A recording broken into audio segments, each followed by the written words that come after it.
할렐루야. 예, 오늘 이 말씀을 통해서 잘못된 적응과 동화된 삶을 넘어라 라는 제목을 가지고 우리가 말씀을 나누려고 합니다. 아마 여러분들 세상 살아가면서 여러 가지로 적응을 하고 또 동화된 삶을 통해서 마침 그것이 하나님께서 신경 쓰지 않고 올바른 생각이다. 그러니까 사람들이 허용을 하니까 그것이 하나님 앞에 옳은 일이다라고 생각하는 경우들이 사실은 상당히 많이 있습니다. 우리 하나님은요, 1.16이라도 절대로 그거에 대해서 변질한다거나 죄가 아닌 것을 갖다가 이것은 죄가 아니라고 말씀하시는 것이 아니라 죄가 있을 때는 반드시 그게 죄라고 말씀하시는 정직한 하나님이라는 사실을 우리가 알 수 있어요. 오늘 이게 12사도 중에서 사사 중에서 마지막 사사가 삼손이에요. 물론 뒤에 사무엘 상하를 보면은 사무엘이 사사의 일도 합니다. 아들도 사사의 일을 해요. 그런데 실질적으로 사사 시대 때 마지막으로 12번째 사사가 삼손이에요. 아마 여러분들 세상 사람들도 삼손과 데릴라 하면은 영화도 나왔기 때문에 이 부분에 대해서는 다 이름은 아는 이름이라고 저는 생각이 듭니다. 근데 이 사사 시대에 12명을 걸치면서, 그러니까 한 명 빼놓고 11명을 걸치면서 사사 시대의 특징을 단 한마디로 좀 이야기를 한번 해보십시오 라고 만약에 저한테 묻는다면은 저는 이렇게 대답하고 싶어요. 우리가 보통 상식적으로 사사가 11명을 거쳐서 12명째 오면은 이스라엘 백성들이 그만큼 깨닫고 그리고 믿음이 상승되었을 것이다 이렇게 생각을 하지만은 전혀 반대 현상이 일어났다는 사실이에요. 사사의 11명을 걸치는 동안 믿음이 상승된 것이 아니라 도리어 믿음이 하강선을 탔다는 것이죠. 우리가 생각할 때는 상승이 돼야 맞아요. 그렇잖아요. 훌륭한 사사가 11명이나 걸쳤는데 그러면 그만큼 이스라엘 백성들이 성숙해져야 되는데 그러지 못하고 오히려 세상에 적응하고 그리고 세상에 동화된 삶을 사는 것을 보면서 결국은 12번째 사사를 맞으면서 하나님께서는 이 세상의 잘못된 적응과 동화된 삶을 뛰어넘어야만이 하나님의 참된 삶을 너희가 알 수 있고 하나님을 알 수 있다라는 것을 하나님께서 간접적으로 우리에게 지금 교훈해 주시는 장면이 오늘 장면이에요. 당시 환경은요, 어떻게 보면은 적응하고 동화되는데 굉장히 빨랐어요. 이게 특징이에요. 보통 우리는 4사이클이라고 하잖아요. 이스라엘 백성들이 죄를 지으면은 하나님이 벌을 내리시고 그러면 못 살겠다고 하나님 앞에 회개하고 그 다음에 회개하면은 하나님께서 그래 내가 너희를 살려줄게 하면서 사사를 보내고 이게 4사이클이에요. 근데 삼손 이전 시대 때는 이 사이클이 다 깨져버린 거예요. 어디까지 갔느냐? 죄를 졌어요. 하나님이 벌을 내려도 이들은 끄적도 안 해요. 그리고 회개할 이유도 없었고 그리고 하나님을 찾지를 안 해요. 이것이 참 어떻게 보면 사사시대 마지막 부분에서 우리에게 보여주는 특징이에요. 사람의 그런 어떤 삶이 가면 갈수록 하나님에 대해서 강팍해지는 거예요. 우리 주님께서도 그랬어요. 내가 올 때쯤 되면 이렇게 말씀하십니다. 이 말은 다시 재림에서 오실 때쯤 되면은 믿음 있는 사람을 내가 얼마나 볼 수 있을 거라고 하나님 말씀해 주셨어요. 그만큼 시대가 가면 갈수록 믿음이 있는 사람이 많아져요, 적어져요? 적어진다는 거예요. 이 시대도 마찬가지예요. 어떻게 보면 교회의 교인 수가 줄어드는 것은 당연한 일이라고 볼 수도 있어요. 왜 그럴까요? 가면 갈수록 우리의 믿음이 높아지는 것이 아니라 하향선을 타고 세상의 잘못된 것에 빨리 적응하고 빨리 동화되는 삶을 살다 보니까 하나님을 찾는 것에 대해서 그만큼 게을러지고 그리고 그만큼 어려운 시대다. 그리고 세상이 잘 살면 살수록 하나님을 찾는 일이 더 적어질 수밖에 없다는 거예요. 왜 그러죠? 먹고 살만하면 하나님 찾을 필요가 없이 인간의 욕구에 따라서 살 수가 있는 거예요. 아니, 먹을 것이 있고 아프면 병원 가고 나름대로 내가 충분하게 살아가는데 뭐가 더 이상 필요하냐라고 생각하는 시대가 혹시라도 오늘날 같은 시대가 될 수도 있다는 사실이에요. 근데 우리가 잊어버린 것이 뭐가 있습니까? 하나님의 영원한 세계를 알지 못하고 만약에 그렇게 산다면 그 인생은 참으로 하나님 앞에 어리석은 인생이 될 수밖에 없다는 것이죠. 사랑하는 성도 여러분, 그래서 결국은 삼손이 출생하기 전부터 하나님께서는 계획을 냈어요. 백성들이 당시 너무나 적응도 잘하고 블레셋이라는 나라의 동화가 돼버리니까 결국은 하나님께서 이제는 이들이 회개도 하지 않고 하나님은 작정을 하셨다는 것이죠. 어떤 작정을 했습니까? 그래, 내가 너희들한테 완전한 벌을 내리겠다. 이런 작정이 아니라 그 적응하고 동화된, 그래서 이것이 죄인지 죄가 아닌지조차도 모르고 사는 저 불쌍한 영혼들을 위해서 하나님께서는 다시 사사를 보내기를 작정하셨던 거예요. 그런데 이번 삼손은 특이하게 하나님께서 보내주셔요. 그 내용을 오늘 본문에 1절에서부터 사실은 읽어야 알지만 그 내용을 내가 말씀을 통해서 조금씩 말씀을 드리겠습니다. 이 당시에 블레셋이라는 나라는 아주 강력한 철기문화 시대예요. 그리고 이 블레셋이라는 나라는 강줄기에서 사는 그런 혈통들이 같이 연합해서 만든 나라가 블레셋이에요. 그러니까 사실은 강 옆에서 산다는 것은 풍요가 있는 거예요. 제가 언젠가도 말씀을 드렸지만은 여러분들 도시를 다 보면은요, 군산 지역은 금강이 자리 잡고 있고요. 부산은 낙동강이 있고요. 그리고 서울은 한강이 있고요. 평양은 대동강이 있어요. 왜 그럴까요? 거기에는 풍요가 있기 때문이에요. 물이 흐를 때 인간에게 주는 풍요로운 것들이 많이 있기 때문에 사람은 반드시 강 줄기에서 살게 돼 있다 이 말이죠. 그런데 이 블레셋이라는 나라는 강 줄기에서 풍요를 맛본 민족이에요. 그러다 보니까 철기 문화가 발전되다 보니까 무기도, 군사 무기도 만들 수 있고 군사력도 강하고 정치력도 강하고 거기서 생기는 문화는 이스라엘의 젊은 청년들에게 대단한 매력을 줄 수 있는 문화인 거예요. 오늘날 우리 젊은이들이 일본 문화에 많이 빠져 있죠. 일본 문화 애니메이션부터 시작을 해서요. 게임부터 시작해서 심지어는 노래방도 다 일본 문화잖아요. 이것은 어떻게 보면 그 문화를 우리가 수입을 해서 살 수밖에 없는 그런 삶을 살고 있는 거예요.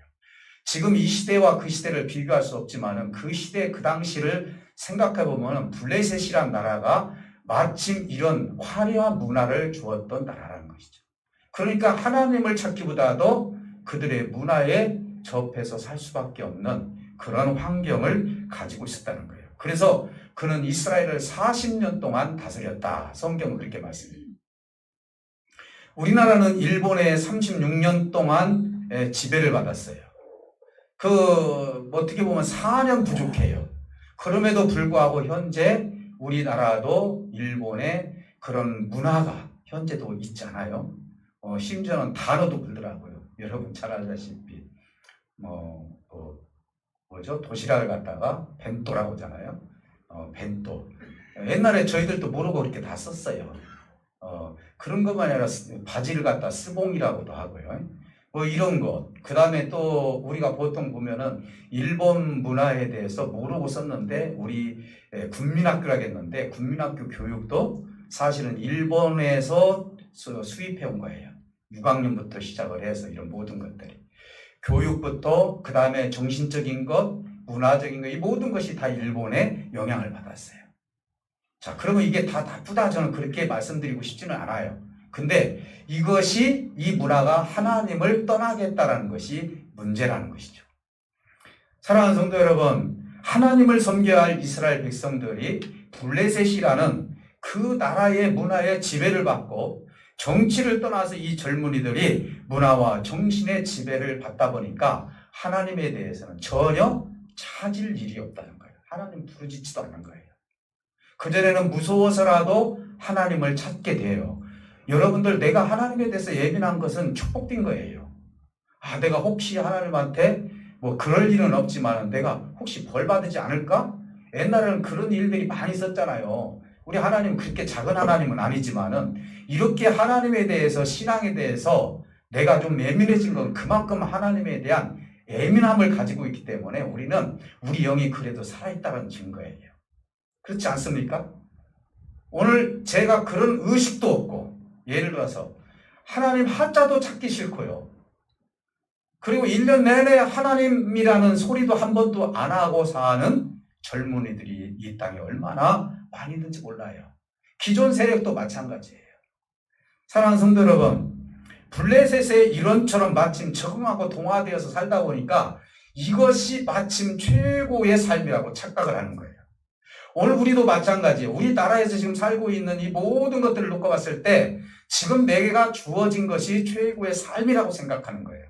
그래서 돈이 있으면 되고, 집이 있으면 되고, 교육을 어느 정도 됐으면 되고, 내가 사업 좀 잘 되면 되고, 이 정도로 생각하면 아주 행복한 인생을 살았다라고 이 수준에서 끝나버리면은 우리는 참으로 하나님을 전혀 모르는 삶을 살고 있다라고 생각할 수가 있는 거예요.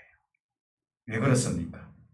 하나님을 찾기보다도 오히려 강팍한 마음을 가지고 이것이 지속이 되다 보니까 자기 중심주의적으로 살아버리고 하나님을 잊어버리다 보니까 언제 내가 하나님을 믿었느냐라고 하면서, 그래서 사사시대 11명의 사사가 지나면서 이들은 계속 하나님을 잃어버리는 거예요. 이게 특징이에요. 근데 가면 갈수록 하나님을 찾는 빈도의 수가 적다는 거예요. 근데 여러분들은 가면 갈수록 하나님을 찾는 빈도의 수가 높아지시기를 주님으로 축복해 드립니다.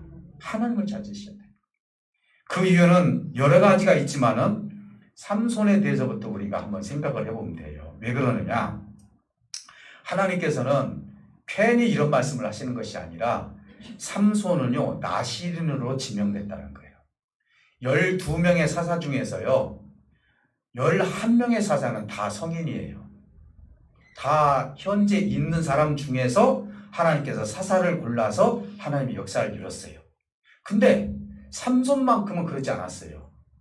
삼손이 태어나기 전부터 하나님께서 삼손의 어머니를 불러서 이야기하는 거예요. 이 전에 구절에 보면은 내가 너가 임신하지 못했는데 내가 너에게 임신할 수 있도록 하겠다라고 얘기를 하는 거예요.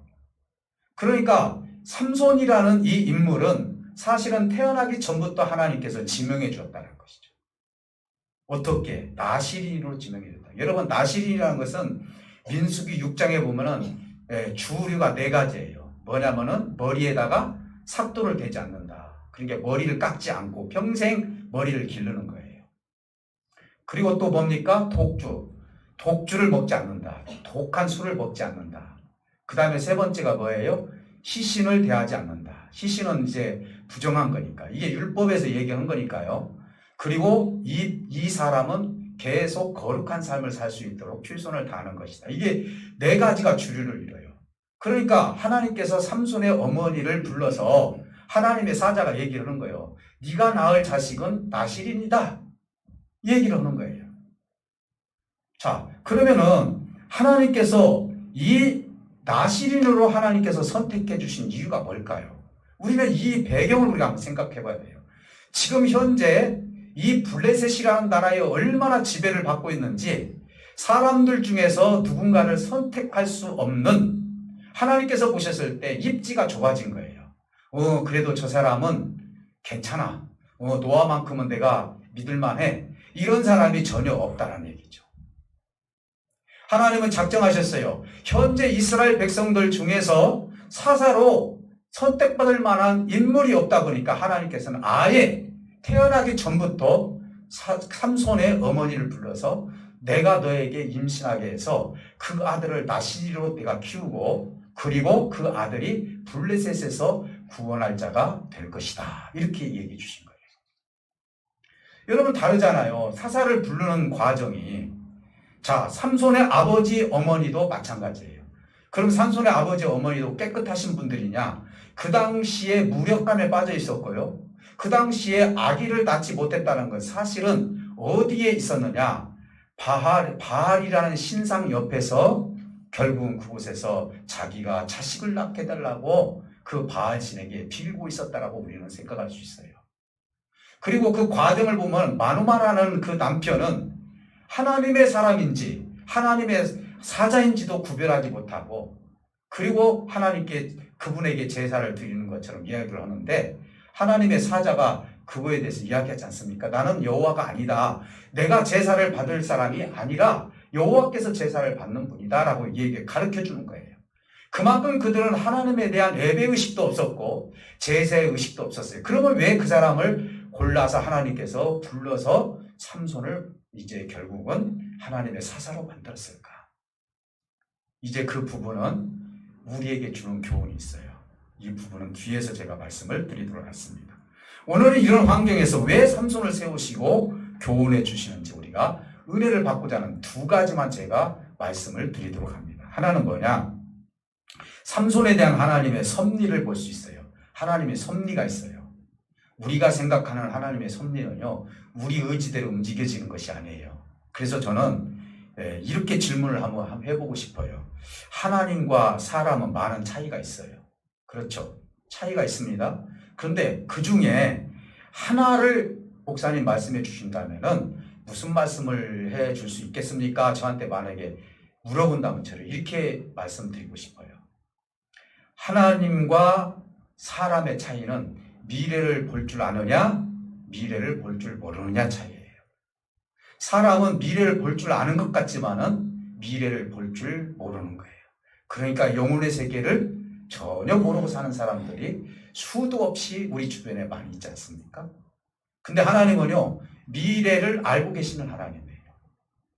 어찌 보면 이 삼손이 태어나기 전에 이 부분은 우리에게 질문하는 내용이다라고 볼 수 있어요. 너희들은 미래를 볼 줄 모르고 왜 그 문화에 젖어 있느냐 이 말이에요.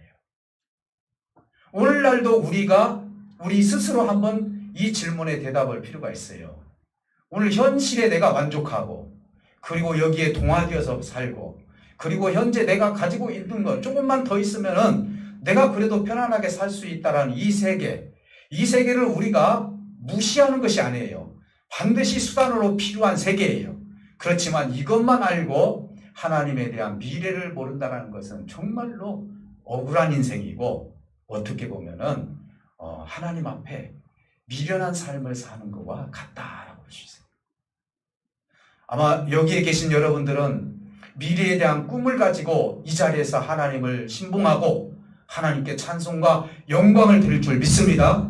여러분들이 미래를 알기 때문에 하나님의 세계, 저 영원한 세계에서 하나님과 영원히 존속할 수 있다는 미래를 가지고 있기 때문에 적어도 여러분들은 이 자리에 앉아 계신 줄 믿습니다. 저도 그렇게 소원하고 있어요. 적어도 제 설교를 듣고 이곳에 오는 성도님들은 적어도 하나님에 대한 미래를 꿈꾸고 그 미래에 대해서 충분한 마음을 가지고 사는 성도가 되기를 원하는 마음 가지고 제가 설교를 하고 기도하는 마음으로 설교를 선포하고 있습니다. 사랑하는 성도 여러분, 사람은요, 하나님을 떠나서도요, 세상의 환경에, 잘못된 환경에 빨리도 적응해요. 그리고 빨리 동화력이 생겨버리는 거예요. 그래서 빨리 적응하는 거예요. 여러분, 그 짐승 중에서도 보면은요, 그 사물에 따라서 색깔이 바뀌는 거 있잖아요. 그것을 보면 진짜 적응력이 진짜 빠르잖아요. 바닷속에도 그런 적응력을 가진 물고기들이 있더라고요. 사람은 적어도 그렇게 빨리 적응하면 안 된다. 하나님에 대해서는 그래도 정말로 하나님 앞에 내가 어떻게 그 길을 걸을 것인가를 적어도 영적 자존감은 내가 가지고 있어야 된다. 그래서 어디에 가서 하나님을 배반하고 말씀을 배반하고 그거에 대해서 내가 빨리 적응해 버린다면은 오늘 우리는 다시 한번 하나님에 대해서 깊이 생각하고 묵상할 필요가 있다는 말입니다. 사랑하는 성도 여러분, 적어도 하나님의 진리의 말씀만큼은 절대로 세상이 말하는 것에 의해서 변질시켜서 적응한다거나 동화되는 역사가 있어서는 아닐 줄 믿습니다. 사랑하는 성도 여러분, 우리는 미래의 지향적인 세계를 보기보다도 어떻게 보면 현재를 보면서 미래 지향적으로 봐요, 보기는. 그런데 그것이 한계가 있다는 것을 인생은 알아야 된다는 거예요. 이것은 현재 상황을 우리는 더 중요시 여기는 경우가 있어요. 하나님의 세계를 바라보면서 가는 것보다도 현재 사상이 현재 내가 이것만 있으면 되겠다라는 생각을 가지고 사는 사람들이 이 땅에 많이 있는 경우를 봅니다. 그러다 보니까 이스라엘도 마찬가지예요. 블레셋의 환경에 쉽게 동화되는 그리고 적용하는 삶을 그들이 보여주고 있다는 사실을 봅니다. 오히려 블레셋에 의해서 그들은 강한 힘이 그들이 가지고 있는 강한 힘에 대해서 매력을 가지기 시작합니다. 우리 젊은이들도 그렇잖아요. 강한 힘을 가지고 있고 컴퓨터의 힘이 있고 그리고 경제력이 있고 그러면 거기에 매력을 느껴요. 그래서 우리의 꿈이 자꾸 바뀌기 시작하는 거예요. 어떻게 바뀝니까? 그 나라가 가지고 있는 경제력이나 경쟁력이 나의 꿈이 되어버리는 거예요. 그 꿈을 가지지 말라는 얘기가 아니에요. 뭘 잃어버리고? 하나님을 잃어버리고 만약에 그 꿈을 갖게 된다면 우리는 심각한 영적인 문제가 생길 수밖에 없다는 사실을 명심해야 될 줄 믿습니다. 사랑하는 성도 여러분, 그래서 우리는요, 강한 힘이 우리의 꿈이 돼서는 안 되고 하나님의 진리의 말씀이 우리의 꿈이 돼서 그것이 윗바탕이 돼서 세상에서 적용하고 동화되는, 그래서 하나님의 말씀에 빨리 적용하고 하나님의 뜻에 빨리 동화되는 그런 삶을 살게 되면은 주님께서 말씀하신 것처럼 내가 세상을 이긴 것처럼 너희도 세상을 이길 것이라고 주님께서 말씀하신 그 말씀이 우리에게 이루어질 줄 믿습니다. 사랑하는 성도 여러분, 우리의 기준이 어디 있습니까? 세상에는 기준이 다 있어요. 그래서 자기 마음대로 윤리적인 기준, 도덕적인 기준도 자기 마음대로 다 세워버려요. 적어도 우리는 양심이 있어요. 하나님이 주신 양심을 통해서요, 이건 아니라고 다 알고 있어요. 그럼에도 불구하고 우리 양심을 속이고 그리고 이것이 마침 최고의 선인 양 우리 정치인들이나 세상 살아가는 사람들이 사람을 속이는 일이 얼마나 많이 있는지 몰라요. 그것이 과연 정의롭고 공의로운 하나님이 보셨을 때, 그 모습을 보셨을 때 우리 하나님은 어떻게 생각하실 것인가? 적어도 우리는 내 목숨보다도 더 중요한 것은 하나님의 진리를 지키는 것이 더 중요하다는 사실을 알고 간다면 오늘 저와 여러분들은 세상에서 질 이유가 없고 적어도 하나님의 영생을 우리가 소유한 사람이다라는 사실을 스스로 알게 될 것입니다. 사랑하는 성도 여러분, 오늘 우리 하나님이 주신 미래를 보지 못하고 사는 경우 예나 지금이나 어찌 보면 비슷한 것 같습니다. 근데 하나님의 생각은 다르다는 것이죠. 사실 우리 하나님께서는요, 빌고 잘못했습니다 했을 때 사사를 보내주었어요. 그런데 그것도 부족해요, 어떻게 보면. 그런데 이들은요, 빌 생각도 안 해요. 하나님께 회개하지도 않아요. 하나님 찾지도 않아요. 당신이 무엇이냐라고 생각하면서 그들은 아주 편안하게 생활을 하고 있어요. 그런데 하나님은 그때 빌을 때 하나님이 사사를 주었는데 우리 같으면 어떻게 해요? 그래, 너희들 맛 좀 봐라. 너희들 죄가 무엇이고 벌이 무엇인지 내가 보여주마. 이렇게 하나님께서 얼마든지 하실 수 있었어요. 근데 그렇게 하지 않았다는 것이죠. 이들의 어리석음과 이들의 어떤 미래를 볼 줄 못하는 그런 죄성, 이런 부분을 불쌍히 여겨주시면서 아니다, 내가 이제는 이 사람들 중에서 선택해서 사사를 만드는 것이 아니라 아예 태아 전부터 내가 사사를 만들어서 이들을 구원해야 되겠다라는 마음을 가지고 삼손의 어머니를 불러서 내가 너에게 아들을 주겠다고 이야기해 주신 거예요. 사랑하는 성도 여러분, 오늘 우리는 어떻게 보면은 하나님께서 우리에게 명분이라도 우리가 주어야만이 사람을 보내주는데 명분조차도 이 사람들은 주지 않았어요. 하나님 잘못했습니다라는 명분이라도 있었어야만이 하나님께서 그래, 내가 너희를 위해서 내가 이렇게 보내주마 그랬는데 그 명분조차도 사람들은 하나님께 세워주지 않았습니다. 그럼에도 불구하고 우리 하나님의 생각과 우리 사람의 생각이 이렇게 다를 수 있을까요? 우리는 사랑하는 자만 사랑할 수 있지만 하나님은 사랑하지 못하는 자도 끝까지 사랑하는 모습을 보여주고 있는 장면이 오늘 이 장면이라고 볼 수 있어요. 오히려 하나님을 향해서 삿대질하고 하나님을 향해서 모르는 사람을 위해서 내가 너희를 위해서 이 블레셋에서 구원할 삼손을 내가 보내주겠다라고 우리 하나님께서는 말씀하고 있는 것입니다. 이것이 하나님의 사랑의 극치예요. 저는 4년 전인가 5년 전에 이 설교를 한번 한 적이 있어요. 삼손과 예수님을 비교해서 말씀해 주었는데 틀린 얘기가 아니에요. 여러분, 삼손은 태아 전부터 하나님께서 지명해 주었어요. 마찬가지로 예수님도 이 창세기에 있을 때부터 하나님께서 미리 메시아를, 임마누엘 하나님을 보내줄 것을 약속해 주었어요. 그런데 이 작은 사건을 통해서 내가 이 태아 속에서 이 이스라엘을 구원해 줄 수 있도록 지명해서 불러서 그 아들을 이제 사사로 썼던 것과 이제 우리 하나님께서 예수님을 이 땅에 보내주셔서 인류의 죄를 위해서 우리를 구원해 주신 사건은 마침 삼손은 예수님이 오심에 대한 예표의 모습을 우리에게 보여주고 있다라고 할 수 있어요. 물론 삼손도 사람이에요. 실수도 많이 했어요. 그러나 우리 예수님은 완전한 사람으로 이 땅에 오셨어요. 율법을 완전히 지켜주셨던 분이에요. 그분이 죽어줘야만이 우리의 죄가 사함을 받기 때문에 어찌 보면 삼손은 예수님의 예표와 같은 모습이었다라고 볼 수가 있는 거예요. 그래서 우리 예수님은요, 삼손 후에 1200년 후에 우리 예수님이 이 땅에 성육신하셔서 오시게 된 거예요. 1200년 전의 사건을 통해서, 삼손을 통해서 예수님의 사건을 그려볼 수가 있는 것입니다. 사랑하는 성도 여러분, 우리 하나님은 인간에 의해서 좌지우지가 되는 하나님이 아니에요. 우리가 이렇게 해달라고 해서 이렇게 하시는 하나님이 아니에요. 그분은 아주 독창적인 뜻을 가지고 계세요. 그러나 그분은 모든 것이 다 선한 뜻을 가지고 있어요. 그래서 그분이 계획하는 것이나 그분이 생각하는 것은, 인간이 생각했을 때 악한 것은 하나도 없어요. 다 선한 거예요. 그들이 벌을 받더라도 사실은 다 선함에서 나오는 거예요. 우리가 어린아이를 매를 때리는 것도 악함에서 나온 것이 아니에요.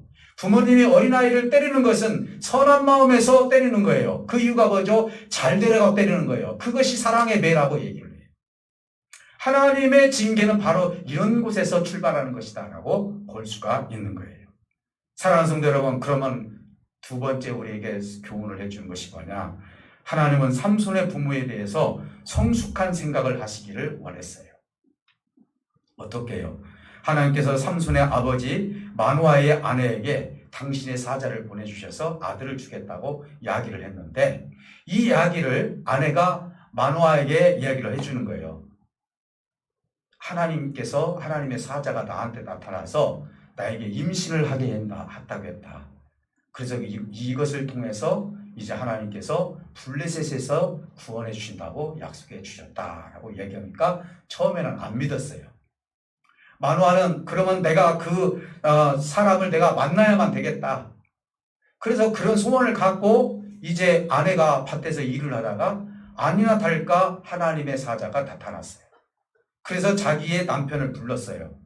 불러서 마누아와 같이 대화를 나누게 하는 거예요. 근데 사실 모든 것을 다 따지고 보니까 그 아내의 말이 맞았어요. 근데 그때 마누아가 얘기를 해요. 이제 착각을 한 거예요. 하나님의 사람인지 여호와의 사람인지 여호와의 사자인지를 모르는 거예요. 여호와의 사람이라면은 이제 내가 대접을 해야 되겠다라는 착각을 한 거예요. 그래서 조금 잠시만 기다리십시오. 내가 염소를 잡아가지고 와서 이걸 잡수십시오. 그러니까 나는 이 염소를 먹는 하나님이 아니다. 이 제사를 받아주실 것은 여호와다라고 해도 눈치를 못 채요. 여호와 사자라는 거예요. 우리의 예배는 누구만 받을 수 있어요? 천사도 받을 수 없어요. 지금 현재 여러분들이 예배를 드리는 건 누가 받고 계시는 거예요? 위대하신 하나님만 예배를 받는 거예요. 하나님의 사자가 와서 마누아가 내가 당신에게 이것을 드리겠습니다 했을 때 받지 않았어요. 그러나 이 제사를 드렸을 때, 모르고 제사를 드렸을 때라 하더라도 하나님께서 그 제사를 받아주신 것이죠. 그 순간에 이제 하늘에서 불을 내리면서 이것이 다 태워지면서 어떻게 됐어요? 결국은 하나님의 사자와 함께 하나님께서 끌려 올라가게 했고 소제와 번제를 하나님께서 받아주셨습니다. 그때서 그들이 무릎을 꿇고 고개를 숙이면서 그 부부가 하나님의 사자였다는 것을 그때 알게 되는 거예요. 이제는 이전에 마누아가 그 하나님의 사자에게 묻는 것이 하나가 있었습니다. 뭐라고 묻게 되냐면은 이렇게 묻습니다. 당신의 이름이 무엇입니까? 라고 물어봐요. 여러분 이 이야기를 좀 들어봤죠? 우리가 보통 누구의 심부름을 가면은 누구에게 보내음을 받고 왔습니다라고 해요. 우리가 대통령이 예를 들어서 사람을 보내도요, 대통령이 보냈다라고 이야기를 하고 가는 거예요. 그러니까 지금 이 만화는 궁금했던 거예요. 당신의 이름이 무엇이냐라고 물어본 거예요. 여러분, 이 모세도 하나님 앞에 당신의 이름이 뭡니까? 라고 하니까 왜 나한테 이름을 물어보느냐? 나는 나다. 이 뜻이 뭐냐면 여호와라는 뜻이 나는 스스로 있는 자다 얘기예요. 하나님의 사실 엄밀히 따지면 하나님의 이름은 없어요. 우리가 이 아래에 보면은 여호와의 이름이 있잖아요. 뭐 여호와 샴마, 니시, 이레 뭐 이렇게 다 있는데 그것은 하나님에 대한 그런 모습을 그려놓은 이름이지 실질적인 이름이 아닌 거예요. 예를 들어서 여호와 이레 하면은 우리에게 예배해 주시는 하나님이다 이런 뜻을 가지고 있는 거예요. 제 이름이 신유진이에요. 이런 것처럼 하나님은 이름이 없는 거예요. 그래서 어찌하여서 네가 나의 이름을 묻느냐라고 얘기를 해요. 근데 여기에서도 또 이름을 물어봐요. 그때 이 하나님의 사자가 뭐라고 했냐면은 나는 기묘자다 이렇게 얘기해요. 기묘자. 여러분 이 기묘자라는 것은요 인간의 이해를 넘어선 존재라는 뜻이에요. 네가 나에 대해서 내가 너에 대해서 아무리 나를 설명을 해도 네가 100% 나를 이해할 존재가 아니라는 거예요. 인간의 이성으로 네가 나를 알 수 없다는 것이죠. 여러분 바람이 어디서 불어서 어디로 오는지 우리가 모르는 것처럼 보이지 않는 바람이 역사하면 풍랑도 일어나는 것처럼 하나님의 세계는요 어디서 어떻게 역사할지 모르는 하나님이에요. 근데 우리는 가끔 보면 하나님의 이름을 내가 알아서 하나님을 내 머릿속에다가 내 가슴속에 완전히 다 집어넣으려고 하는 그런 교만한 마음을 가질 때가 많아요. 심지어는 세상 사람들은 뭐라고 얘기합니까? 하나님을 나한테 보여주면은 내가 그 하나님을 믿겠다고까지 이러는 거예요.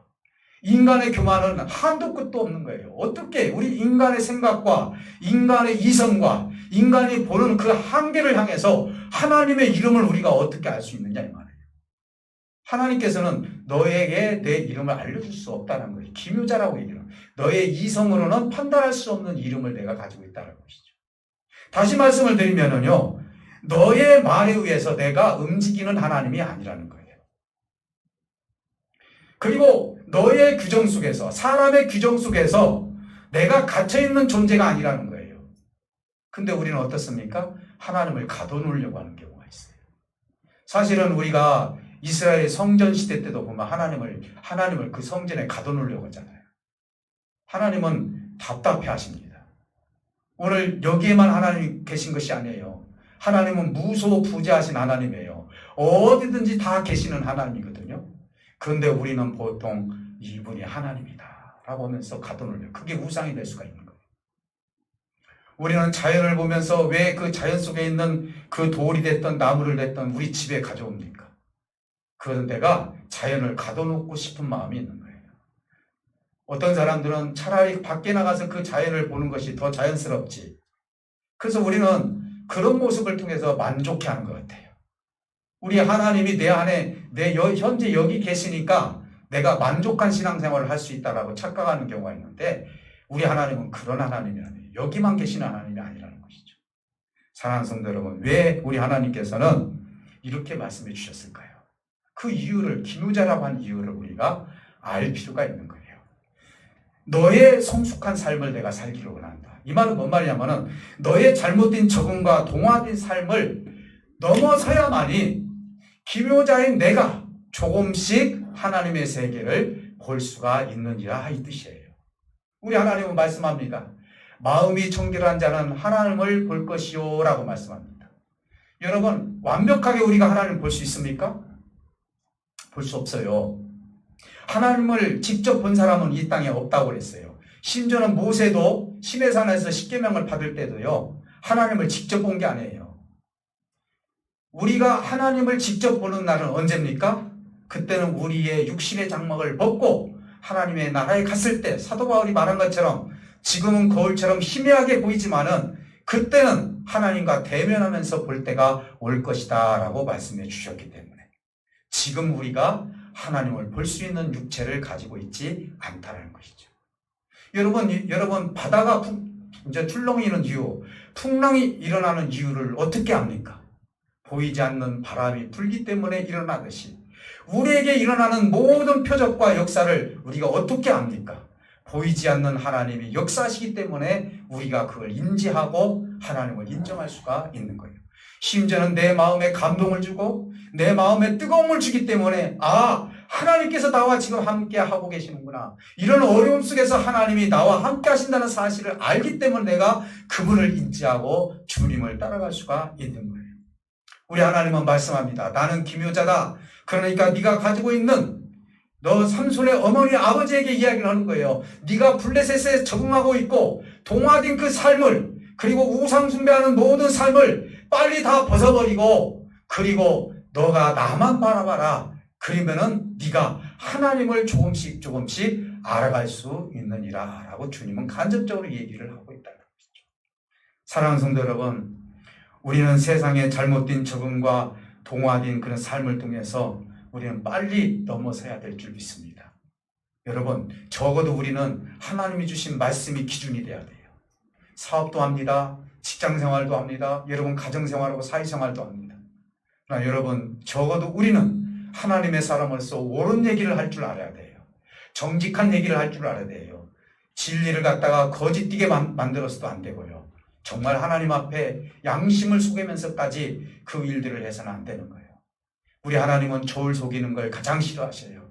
우리 양심을 속이는 걸 정말 싫어하시는 거예요.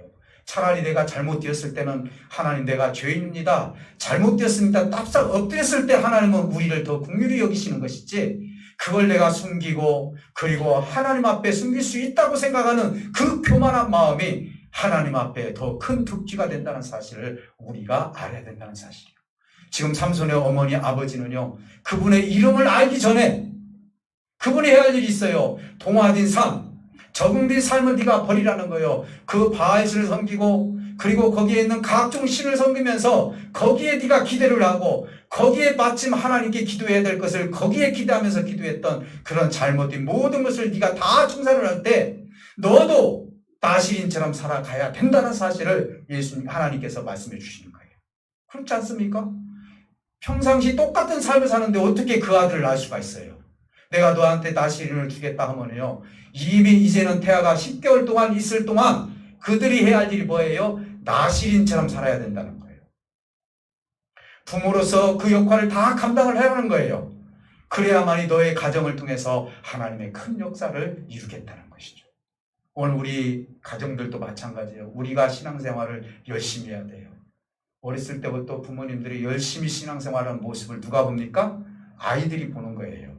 그러면서 저렇게 어려웠을 때도 우리 어머니 아버지는 저렇게 교회 나가서 눈물로 기도하고 호소하셨어. 이런 모습을 보여주었을 때 자연스럽게 자식들은 곁길로 가다가도 어머니의 시감을 생각하면서 주님의 길로 돌아올 수가 있는 거예요. 하나님은 진실로 이스라엘 백성들을 사랑했어요. 11명의 사사가 아무리 성인이 되어서 그렇게 선택을 해서 그렇게 갔다 할지라도 하나님께서는 그들을 버리지 않고 마지막 사사 삼손을 향해서는 태아 때부터 그 하나님께서 극지의 사랑을 가지고 사사를 통해 블레셋에서 이스라엘 백성들을 구원해 주시는 이 장면을 보게 되는데 역시 사사 삼손도 사람이기 때문에 다음 주에는 이제 큰 죄를 짓는 가운데서도 하나님의 크신 은혜가 어떻게 이루어지는 데에서 우리가 다시 한번 생각하면서 오늘 이 말씀을 통해서 세상에 적응하고 잘못된 것에 적응하고 동화된 모든 삶을 하나하나 다 걷어내는 작업을 우리가 함으로 말미암아 하나님의 뜻을 이루어갈 수 있는 저와 여러분들이 되시기를 주님의 이름으로 축복해 드립니다. 우리 다 같이 기도하실 때 하나님이 함께 하실 줄 믿습니다.